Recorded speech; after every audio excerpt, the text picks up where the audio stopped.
Hello guys, आज मैं एक विवाह गीत लेके आई हूँ। अच्छा लगे तो बहुत सारा प्यार दुलार बरसाना और कमेंट में बताना जरूर कि आप लोग को कैसा लगा विवाह गीत। गुरु के देशवा से उठरी बादारिया, पश्चिम से मेरा राई जी, बेदरा से निसरले बेटी काया जा, बदरी से करारे सलाम जी। आज जी बरसु बदरी, काल जीनी बरसु भीजी जई दुलरू दमाद जी। प्रभु के देशवा से उठली बादारिया, पश्चिम देश मेरा राई जी, बिनरा से निकाला है पापाओ बेटी का पापा, बदरी से करले सलाम जी।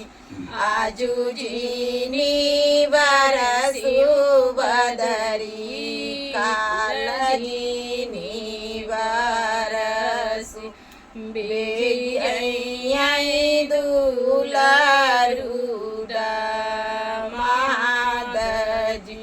प्रभु के देशवा से उठली बादरिया, पश्चिम देश मेरा राई, भीतरा से निकाला है बेटी का चाचा, बदरी से कारा से सलाम जी।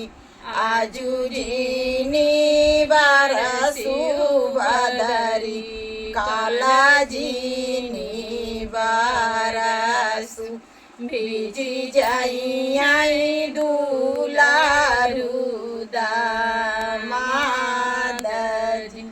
प्रभु के देशवा से उठरी बादरिया, पश्चिम देश मेरा राई, भीतरा से निकाला ले बेटी का भाइया, बदरी से करले सलाम जी।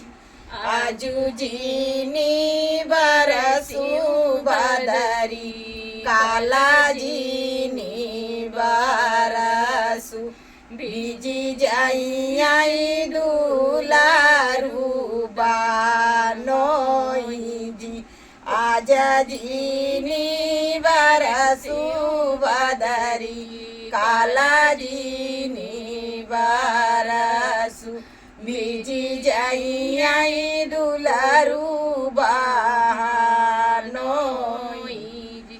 प्रभु के देशवा से उठली बादरिया, पश्चिम देश मेरा राई जी, भीतरा से निसरले बेटी का जीजा, बदरी से करले सलाम जी।